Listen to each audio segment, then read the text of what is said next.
परम मंगलमय परात्पर अखिलेश्वर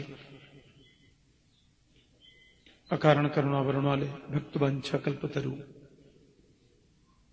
तड़िद्युति विनंदक पीतांबरधारी श्री बालकृष्ण लाल की वांग्मयी प्रतिमूर्ति श्रीमद् भागवत महापुराण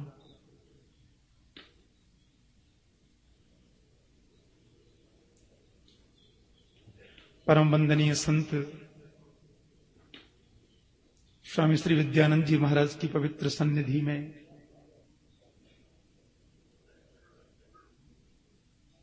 गोपियों की आराध्या ब्रजांगनाओं द्वारा सेवित माता कात्यायनी जी के चरणों में बैठकर भागवतामृत रसपान करने के लिए हम सब लोग संवेद रूप से एकीभूत हैं।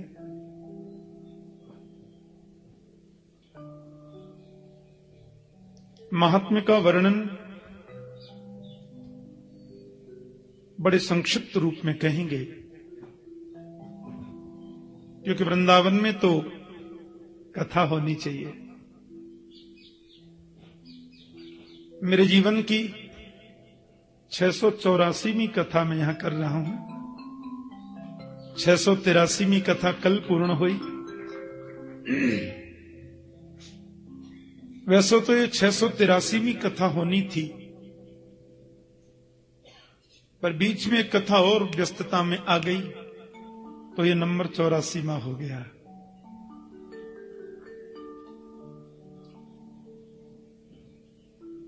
बहुत बड़े बड़भागी होते हैं वे लोग जो श्रीधाम वृंदावन में कथा रस सुधापान करने का अवसर प्राप्त कर पाते हैं।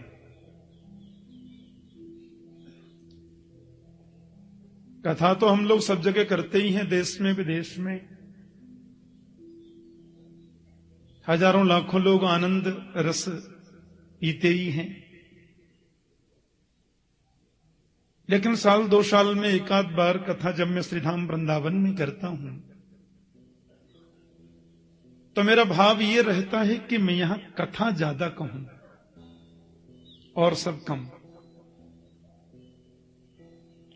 और क्योंकि श्री श्री मां कात्यायनी के चरणों में बैठकर हम लोग कथा सुनेंगे और सुनाएंगे,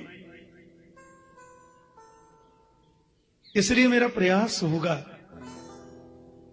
कि मैं यहां बिल्कुल विशुद्ध भागवत की कथा करूं और आपको भागवत के संपूर्ण मूल विषय को सुनने का अवसर मिले, ऐसा मेरा प्रयास होगा। क्योंकि इस पवित्र स्थान पर जहां गोपियों ने मां की कृपा से गोविंद को पाया, इस स्थान पर विराजित होकर के कथा सुनने वाले तो धन्य हैं ही, जिनको कथा कहने का अवसर मिल रहा है उनकी कथा और वाणी दोनों ही धन्य हो जाती है। ये भूमि ऐसी है कि सच्चिदानंद रूपाय विश्वोत्पत्त्यादि हेतवे तापत्रय विनाशाय श्री कृष्णाय वयं नमः। बड़ी उपयोगी बातें हैं। सत्य, चित्त और आनंद जीवन का परम सार और परम लक्ष्य है। ये सच्चिदानंद जो त्रिकालाबाधित सत्य है, जो आदि मध्यांत सत्य है, जो अपरिवर्तनीय सत्य है, उसे हम सत्य बोलते हैं।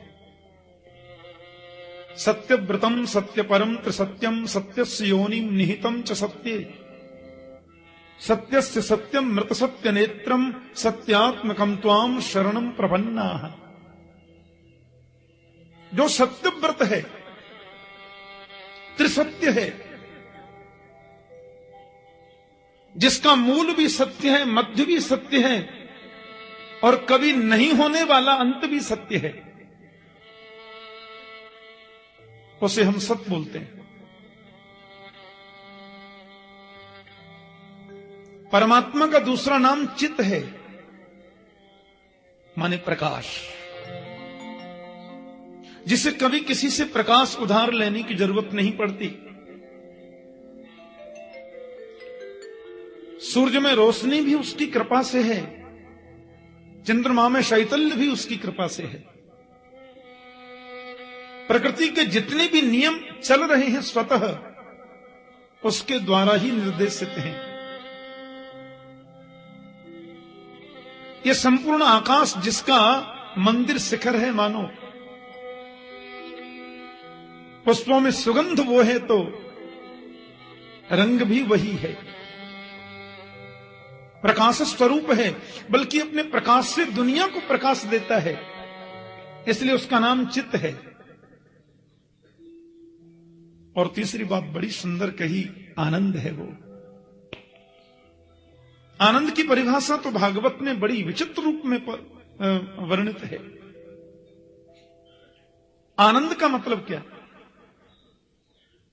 कुछ लोग भोजन करते हैं और पूछे कैसा लगा, तो बहुत आनंद आया। एयर कंडीशन कमरे में सोए, सवेरे उठे, कैसा लगा, बहुत आनंद आया। ये आनंद की परिभाषा नहीं है। अरबों की संपदा हमने प्राप्त कर ली, उससे सुख प्राप्त होगा, आनंद नहीं। भौतिक सुविधाओं से हमने युक्त जीवन जी लिया, उससे हमें सुविधा और सुख मिलेगा, आनंद नहीं।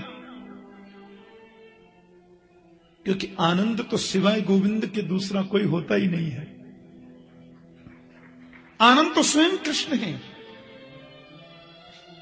आपने देखा होगा भागवत की कथाएं जब होती हैं तो चतुर्थ श्री कृष्ण जन्मोत्सव मनाते हैं, चतुर्थ दिवस। तो कृष्ण जन्मोत्सव में लोग क्या बोलते हैं? नंद घर आनंद भयो, जय कन्हैया लाल की। अवध घर आनंद भयो, जय राजा राम की। नंद घर आनंद भयो, जय कन्हैया लाल की। नंद घर कृष्ण भयो, जय कन्हैया लाल की नहीं। नंद घर गोविंद भयो, जय कन्हैया लाल की नहीं। नंद घर आनंद भयो, क्योंकि आनंद स्वयं कृष्ण है, आनंद स्वयं राम है। जो आनंद सिंधु सुख राशि, सीकरते त्रैलोक सुपासी। सो सुख धाम राम अस नामा। जो आनंद का सिंधु है, जिसके आनंद की सिंधु की बिंदु भी किसी को प्राप्त हो जाए तो पूरा विश्व प्रपंच आराम विराम और विश्राम का अनुभव करता है। इसलिए राम ही आनंद है, कृष्ण ही आनंद है। तो सत्य भी श्री कृष्ण, चित्त भी श्री कृष्ण और आनंद भी श्री कृष्ण। एक और बात, दुनिया की हर चीज को आप पलट सकते हैं। सुख का उल्टा तो दुख होता है, रात्रि का उल्टा दिन होता है, प्रकाश का उल्टा अंधकार होता है, गोरे का उल्टा काला होता है, विद्वान का उल्टा मूर्ख होता है। लेकिन आनंद का उल्टा कभी कुछ होता है? आनंद का उल्टा कभी कुछ कर सकते आप? एक सज्जन बोले आनंद का उल्टा भी होता है महाराज। मैंने कहा क्या होता है? बोले आनंद का उल्टा होता है निरानंद। मैंने कहा निरा तो तुमने अपनी तरफ से लगा लिया, आनंद तो जैसे कि तैसा ही है। और निरा तो हमने जोड़ दिया न जी, आनंद तो जैसे कि तैसा है। अब उसको निरानंद बोल दो, चाहे परमानंद बोल दो, चाहे ब्रह्मानंद बोल दो, चाहे विषयानंद बोल दो, उसके पहले निरा लगाओ, चाहे परम लगाओ, चाहे विष लगाओ, चाहे ब्रह्म लगाओ, लेकिन आनंद को आप पलट नहीं सकते। आनंद को बदला जा नहीं सकता, क्योंकि आनंद सत्य है और वो त्रिकालाबाधित सत्य है, आदि मध्यांत सत्य, उसको आप बदल कर सकते हैं। तो सत्य भी श्री कृष्ण है, चित्त भी श्री कृष्ण है और आनंद भी श्री कृष्ण है। विश्वोत्पत्त्यादि हेतवे, वो जरा सा मुस्कुराता है, सृष्टि का सृजन हो जाता है। वो जरा सा गंभीर होता है, सृष्टि का पालन हो जाता है। और वो भ्रुकुटी को जरा सी टेढ़ी कर लेता है, प्रलयंकाली समुद्र में सब डूब जाते हैं। तो विश्वोत्पत्त्यादि हेतवे, विश्व की उत्पत्ति, पालन और लय का हेतु भी तो एकमात्र गोविंद है। तापत्रय विनाशाय, तीनों प्रकार के तापों को नष्ट करने की जिनके नाम में शक्ति है। तीनों ताप, आध्यात्मिक ताप हो, चाहे आदि दैविक ताप हो, चाहे आदि भौतिक ताप हो, कोई भी ताप गोविंद के नाम के सामने रुक तो नहीं पाता। तो तापत्रय विनाशाय, दैहिक दैविक भौतिक तापा, राम राज्य काहू नहीं व्यापा। गोविंद की सन्निधि, परमात्मा राम की सन्निधि तीनों तापों को विनष्ट करती है। तापत्रय विनाशाय। ऐसे श्री कृष्णाय वयम नुमः, श्री कृष्ण को हम प्रणाम करते हैं। वयम नुमः माने मैं नहीं या केवल एक नहीं, हम सब मिलकर उनको प्रणाम करते हैं। क्योंकि भागवत के प्रधान प्रतिपाद्य तो मेरे गोविंद हैं, श्री कृष्ण ही है ना। इसलिए महात्मा के प्रथम श्लोक में श्री कृष्ण को वंदन किया गया। भागवत के पूज्य आचार्य हैं भगवान शुकदेव स्वामी। यम प्रव्रजन्तमनुपेतमपेत कृत्यम, द्वैपायनो विरह कातराजुहाव, पुत्रेति तन्मयतया तरवोऽभिनेदु, हम सर्वभूतहृदयं मुनिमानतोऽस्मि। आहा, 12 वर्षों तक जिन्होंने मातृगर्भ में वास किया, जो जन्म से ही सन्यासी है। मुंडन तो तब कराना पड़ता है जहां केश आ जाए। संस्कारों की जरूरत तो वहां होती है जहां संस्कारों का अभाव है। जो त्रिगुणातीत है, सत्वगुण रजोगुण तमोगुण तीनों से परे है, वो जन्म सन्यासी है, जन्म से ही सन्यासी।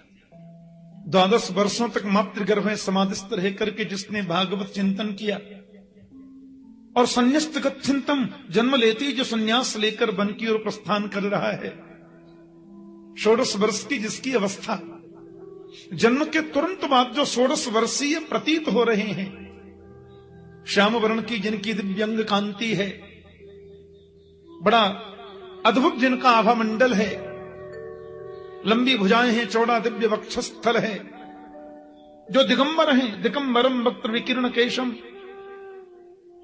भगवान शुकाचार्य आगे आगे जा रहे हैं और महर्षि वेदव्यास जिनको लौटाने का सतत प्रयास कर रहे हैं। लेकिन व्यास जी पुत्र पुत्र कहकर के बोल रहे तो वृक्ष अभिनेदु, वृक्षों ने कहा आप किसको पुत्र कहते हैं महाराज? कितनी बार ये आपका पुत्र बन चुका, आप इसके पुत्र बन चुके, कौन जानता है। व्यासी महाराज ने भी जब ये जाना कि वास्तव में ये तो सर्वभूत हृदय है, ये तो भगवत स्वरूप है, तो वे लौट करके चले गए। तम सर्वभूत हृदयम मुनिमानतोस्मि। ऐसे भगवान शुकदेव के चरणों में हम बार बार प्रणाम करते हैं, बार बार वंदन करते हैं। मां कात्यायनी के चरणों में बैठ करके हम लोग इस अमृत रससुधा का पान करने के लिए एकत्रित हैं। ऐसे ही पुराण की कथा के लिए एक बड़ी सुंदर भूमि बताई शास्त्रों में, उसका नाम है नैमिषारण्य। 88,000 संत जन विराजमान थे, जिनका जीवन ही कथा है। एक पुराण की कथा पूरी हुई तो दूसरी प्रारंभ। आपस में चर्चा करते हैं, कभी किसी को वक्ता बना करके बैठ जाते हैं। लेकिन आज अपने नित्य के कर्मों से निवृत्त होकर के वो ऋषि जन जब बैठे थे, शौनकादि बोलते हैं उन्हें, उनके मध्य में आदरणीय सूत जी महाराज पधारे। वे ऋषि तो बड़ी लंबी उम्र वाले हैं, कोई 1000 वर्ष के हैं, कोई 10,000 वर्ष के हैं, कोई लाख वर्ष के हो गए। और आश्चर्य की बात यह है कि वो सभी ब्राह्मण हैं। आज उनकी कथा के मंडप में, उन ऋषियों की मंडली के मध्य में बिल्कुल एक युवा संत आया। महर्षि वेदव्यास के परम प्रिय शिष्य, भगवान शुकाचार्य के गुरु भ्राता। और आश्चर्य की बात यह है कि ये ब्राह्मण नहीं है। प्यार से बोलो जय श्री कृष्ण। अब देखो, ये तो आपको ध्यान रखना पड़ेगा 8 दिन पूरा, कि कुंभकर्ण की पत्नी श्रीमती निद्रा देवी जो हैं, वो कथा में थोड़ा गड़बड़ तो करती। हाँ, एक माता तो मेरे से बोली, ठाकुर जी थे इतनी सोनी कथा बाँचो था ने के बताऊं महाराज। मैंने कहा क्या अच्छा लगता आपको कथा में? बोले मैं 2-2 गोली नींद की खाऊं तो माने नींद को नहीं आवे। थारी कथा में तो बैठते ही माने ऐसी चोखी नींद आवे था ने के बोलूं महाराज। मैंने कहा किसी काम में तुमने मुझे पास तो किया माता। वो जरूर आती हैं। हाँ, श्रीमती निद्रा। कुंभकर्ण की मृत्यु के बाद में उन्हें बड़ा रोष हुआ और राम जी से बोली, आपने मेरे पति को मार दिया, बदला लेकर के मानूंगी। राम ने कहा कैसे लोगी बदला? निद्रा बोली, बताओ बैकुंठ में कौन जाता है? राम जी बोले, वही जाते हैं जो कथा सुनते हैं। निद्रा बोली, यही तो तरीका है। जहां भी कथा हो रही होगी वहां श्रोताओं के सिर पे जाके मैं आसीन हो जाऊंगी। बेचारे व्यास जी कथा सुनाते रहेंगे, श्रोता झोंका लेते रहेंगे। कोई सुनेगा ही नहीं तो बैकुंठ जाएगा ही नहीं, तो खाली गोदाम में तो ताला लगवाना ही पड़ता है ना जी। राम ने कहा बरोबर है देवी, लेकिन अपन भी एक नियम लगा देंगे। बोले क्या? कि हर 5 मिनट बाद जय श्री कृष्ण बुलवा दिए करेंगे। वो जरूर आती है। तो 8 दिन का ये अनुष्ठान है हमारा, उसमें आकर वो विघ्न न कर दें, इसलिए जय श्री कृष्ण जरूर याद रखा करें। हाँ, माता के चरणों में बैठे हैं और जय श्री कृष्ण बोलेंगे तो मुझे एनर्जी मिलती रहेगी। बोलो जय श्री कृष्ण। हाँ, शारीरिक थकान तो होती ही है, लेकिन जय श्री कृष्ण से करंट मिलता है। अब उन शौनकादि ऋषियों ने आदरणीय सूत जी को देखा, सब खड़े हो गए। पधारिए, बहुत कृपा की आपने। अब देखो महाराज, वो तो उनको प्रणाम कर रहे हैं और वो उनको प्रणाम कर रहे हैं, दोनों के सामने लेट रहे हैं। नहीं, आप ये क्या कर रहे हैं महाराज? मुझे बहुत शर्म आती है, बड़ा संकोच लगता है। आप लोग सब महान मनीषी हैं, तत्वज्ञ विद्वान हैं, अवस्था में भी मुझसे बहुत बड़े हैं, और इस प्रकार से आप मेरा स्वागत करते हैं।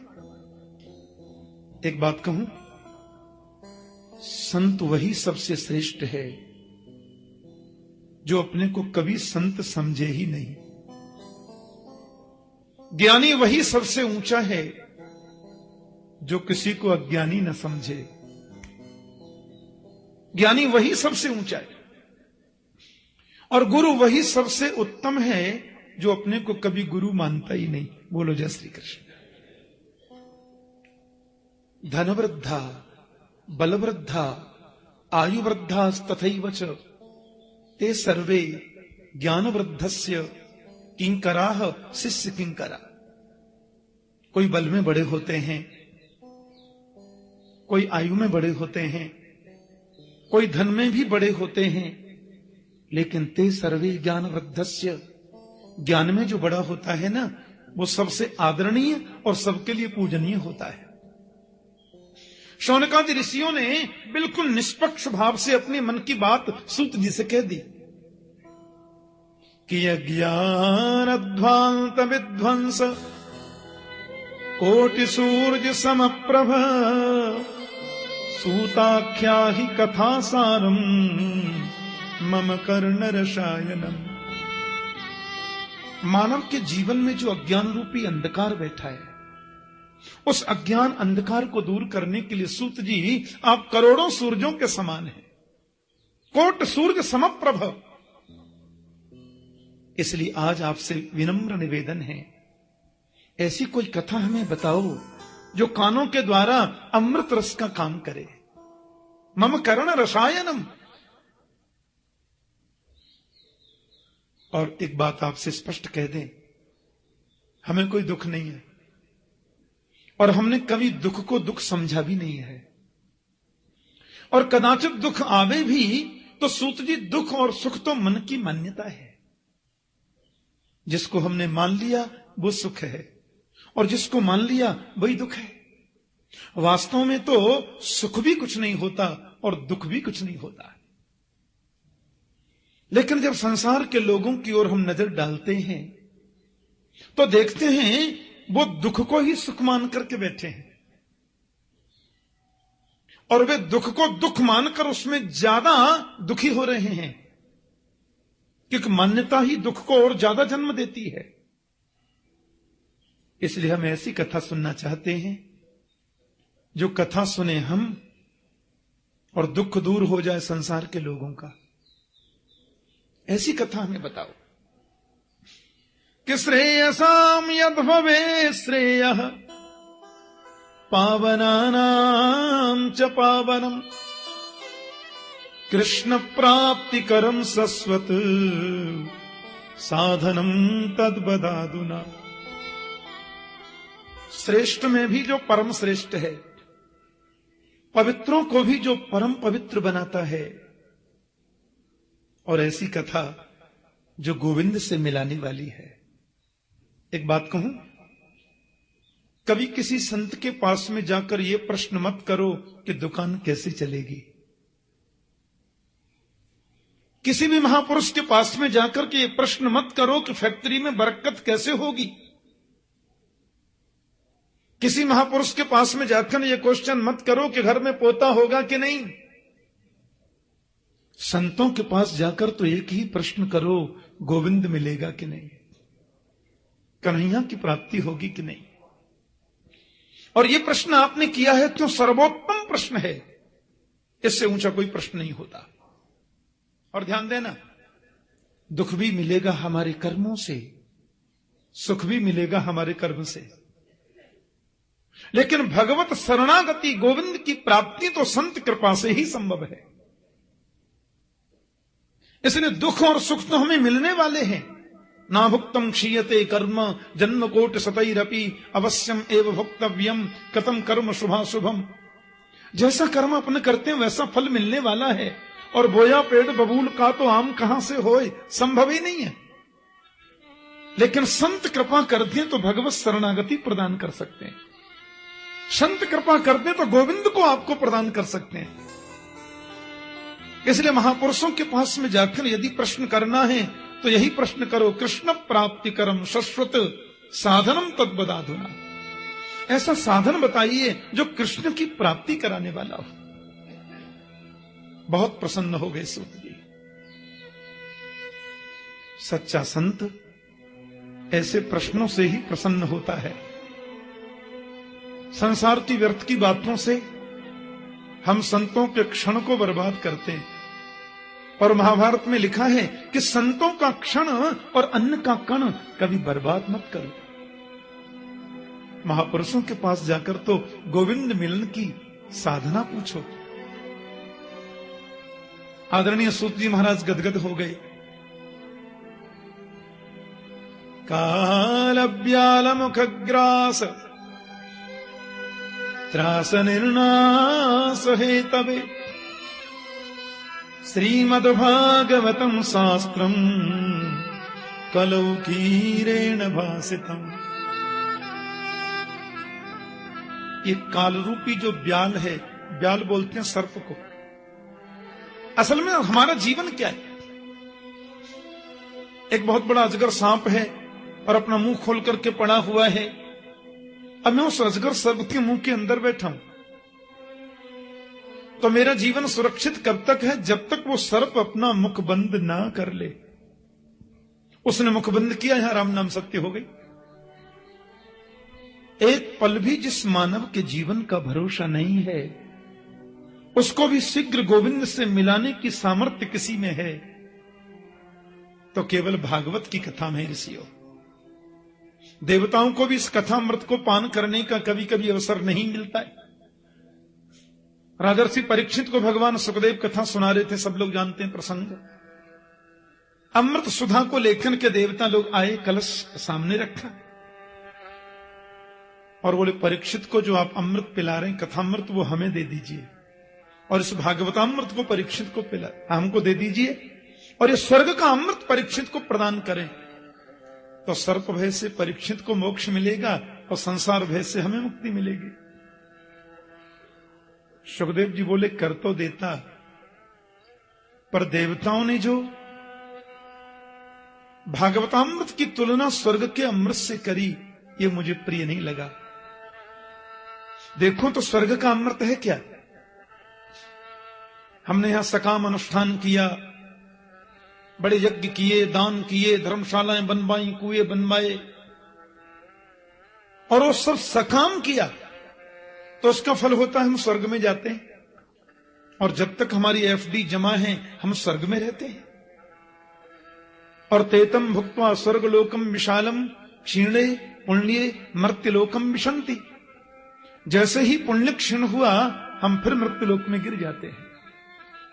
तो पुनरपि जननम पुनरपि मरणम पुनरपि जननी जठरे शयनम, बार बार जन्म लेना, बार बार मातृगर्भ में आना, इससे छुटकारा स्वर्ग अमृत पान करने से नहीं मिलता। क्षम तदावीक्ष, ब्रह्मा जी ने राजा परीक्षित के मोक्ष को देखा,